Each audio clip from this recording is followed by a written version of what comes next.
Seafood John here. I want to talk a little bit about cat stance and 7-star stance. I'm trying to say that carefully because it is sometimes a little bit rough to say. And while a lot of things on this playlist might be more sort of real, broken down individually, I kind of feel silly almost trying to make 2 videos out of this one, or 2 videos for these 2 stances when there's so much that are kind of really similar. So I'm just going to kind of put these together with that. So cat stance you might be more familiar with. 7-star stance maybe less so. They would both be considered almost like an empty stance, meaning that the front leg doesn't have any weight on it. Now this a lot of people kind of struggle with this, and in a way that I know sometimes it's a little confusing to me. Excuse me. I'm either getting over a head cold or had a big allergy eruption. I'm not sure which. Earlier in the week, so if I sound a little funny, I apologize. It's mostly because of that, and just how funny I usually sound. But yeah, so we want to have a strong root leg, and the leg that comes out, all we're doing is sort of just touching either the toe for cat stance or the heel for 7-star stance. There's enough sort of intent or energy in it to kind of keep it having a purpose, but we don't want to bring weight into it. They are both good for either hooking a leg, in other words, to trap a leg, or being able to be the sort of prologue to a throw, because you can kind of trap and lift or hook and lift and do things with that. Or it's good to kind of, stomp or press the other person, so you're kind of chin-ah with the ground, or chin-ah kind of wrapping their ankle, and as you bring your weight in, then using your leg to trap. But the same idea here, and I try to angle this to see the legs a little bit. So what we want to have is, I'm going to start with the left leg out. Again, we want our 45. Now I have the mats here with a nice little bit of the 90-degree angles. You can use that if you like to go. Weight shifts down. My knee, it's the same posture as everything else. So when we talk about the posture of the knee, or the ankle and the heel, and the knee and the hip, same thing as we did with bow stance, as just the regular posture stance, all that, same thing. So if I'm going to bring my hips and shoulders square to the camera here, my foot's at 45, my knee is tracking out over the foot, my hip is in line with the back heel.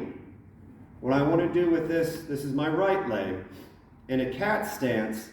So if I'm coming through and stepping through, I come up and just touch. That's it, just a little touch there with the toe. Now, from the side, it's going to look like this. You might see Yang Jun in some of the Yang style having more, almost like it's just flat, but with the heel gently raised.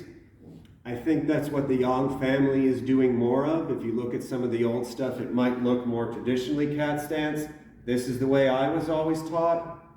I'll show both, but honestly, I'm going more for here. Again, 45, bend. This bend in the knee here, listen, let me get into this real quick too. That bend in the leg is super important. I've been seeing more and more some people trying to straighten out the leg, or they step and pop up, or they leave that all tense in from the hip and straight leg, and then there's a lot of this going on with cat stance, where they step out. Now I don't know if you can see this. You see the difference in my weight, how much further my body is forward than here? My weight with my hip over the heel is back on this leg. I can lift this with no problem. So as soon as I step out, bam, touch, but I can move. If there's a leg there, I can do this and grab, sweep, and go forward. Or I can be here, if someone tries to sweep my leg, I can pick it back up. Or, if they grab, then I can come back and come out of that knee seize or something like that too. You can't do that with what in Tai Chi is called clumsy strength. This is where we have the idea of not being double-weighted. Double-weighted does not mean 50-50, because even in the opening, you're going to have that. At any point in time when we transition, at some point, 50-50.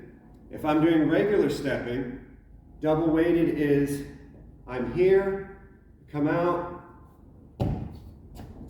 I have that stomp because I don't have all my weight on this leg to peel up, empty, empty, empty, full, here, here, and now transfer the weight. Same thing with cat stance. Let me do the other side here. 45, bring the knee out over the toe, hip over the heel, touch. Or if you want to kind of make it a little easier, touch. See? And you can tell the weight through my leg here, the bend in my leg, and look where my body is in terms of where leaning. If I've got weight in it, I'm going to be here. And you can see the line of my body through my heel come forward. Now, if I have to move from here, I'm either going to do something clumsy or I'm going to have to readjust in order to come back. Both of them are going to cost time. Both of them are going to become inefficient. And both of them are going to leave all sorts of opportunities for an opponent to do stuff that you don't want them to do. Not only that, if we're talking about it in terms of like the physical fitness and Qigong level, we're missing out on the interconnective strength training with the correct time under tension with the legs, which is going to be more, dealing with our balance, dealing with some of the strength, coordination, and the power issuance that we can do with that.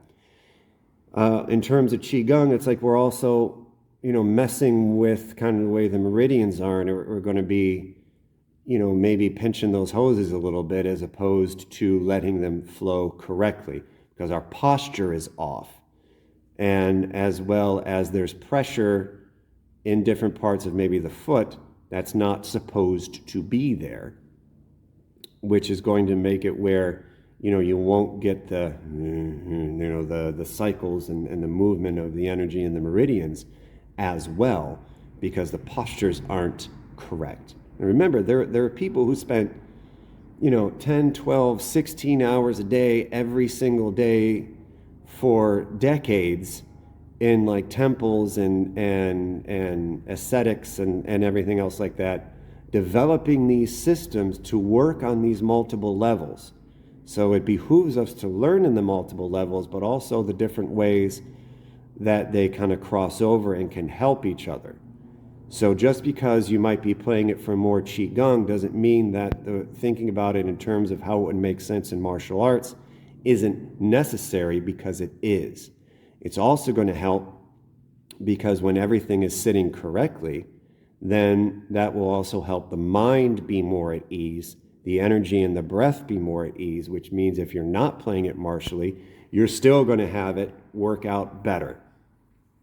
But if you're only for the martial, then you need to have the body and the energy sit a certain way, because that's going to calm you down enough to get that other balance that you need, as opposed to just being crazy man running around trying to hurt people all the time. Hurting people is easy. Controlling yourself and managing your existence is a little bit harder. So 7-star stance is very similar, only with the toe. So as we come in, it's still 45. I come in, and this is the one people usually have a problem with. Set the heel down, point the toe. A lot of times you get a lot of this, stepping down And again, you can see if my hip's here, the weight going on. And same thing, I've got to adjust in order to do something. And this can hook real nice, so you can grab and pull through what you want here. So we have cat stance, we step out, touch on the toe. 7-star stance is stepping out on the heel. On a 45, set down, knee over the toes, hip over the heel. I come out 7-star stance, or I come out cat stance. And you can drill this like this. You can go 45, touch, come out 45, push, peel up, just like the Taiji walking, only touch. Toe out 45 to set up this root. And if you want, you can even step back with it. 2, same thing, 7-star stance. Toe out, touch, toe out, come down, or reverse.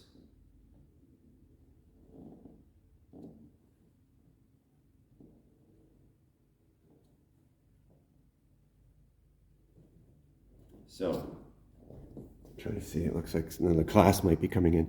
So you can go up and back with that too.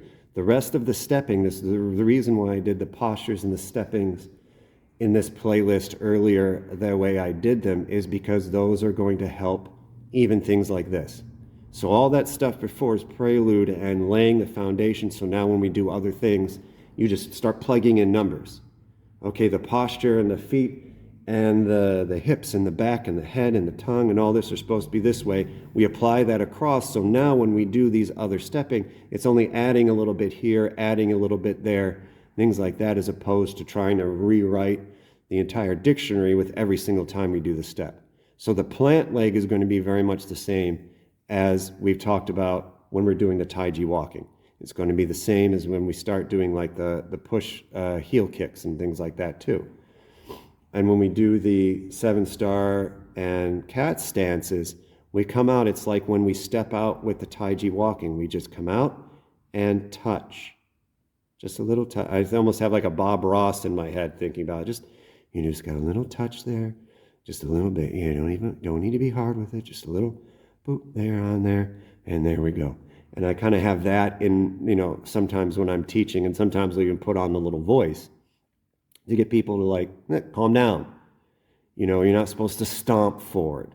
You're not supposed to be bringing in and bringing the weight in and leaning with it. No, your body is nice and straight.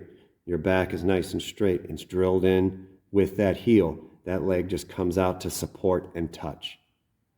Again, the other martial stuff we can work on, you can work on with partners and things like that as well.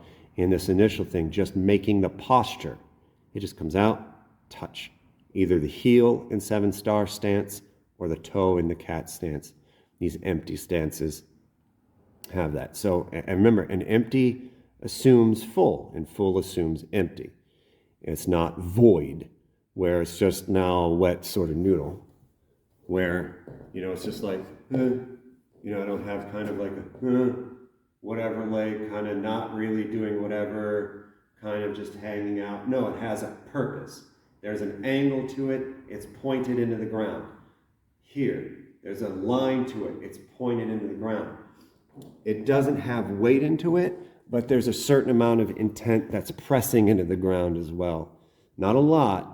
Just, it's almost sort of like you got a little small magnet, kind of just clips a little bit. Doesn't take much to come out, but it's not just like a little nothing sitting in there either. Okay, so that was an overview of the empty stances, cat stance, and 7-star stance.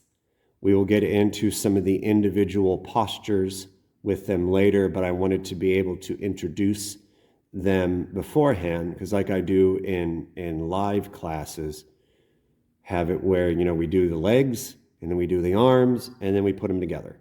And sometimes as we do the legs, and we do one arm, and then the other arm, put the arms together, and put the legs, depending upon the posture. Really try to break it down and then build it up. So even try some of those little drills. Just walk up and back, cat stance, walk up and back, 7-star stance with them as well. So just get a little practice in with that, have some exposure to them again, and you can even do the standing postures with them as well. So if you wanted to, you can even play cat stance and you have the different standing postures. You can even change some of the postures as you have. You can play with any of the I Chuan postures and any combination of where the palms are or what hand is where and everything else like that, because really that's what we're going to be doing. And we talked about working those 3 planes and circles in almost that silk reeling way, and we have exposure to those standing postures. The standing postures and then moving in those 3 planes with these stances is pretty much all we're going to be doing. It's just it really is learning the combination of them and then what the intent is with them. But if you want to talk about foundational building up, that idea of working in those 3 planes in that silk reeling manner, and then how those 8, I Chuan postures work with each other. Instead of going from, we have these 8 in these, written in stone ways, now deconstruct them and reconstruct them in different patterns. And, with, maybe the wrist is turned out. The wrist is turned out. Oh, the wrist is turned out on the upper one. And so we have, this posture and we have this posture. If my wrist is turned out here and my palm is turned out here and I step in cat stance, hey, guess what? White crane spreads its wings. It's one of the postures from Taiji. So yeah, that's all we have for this video.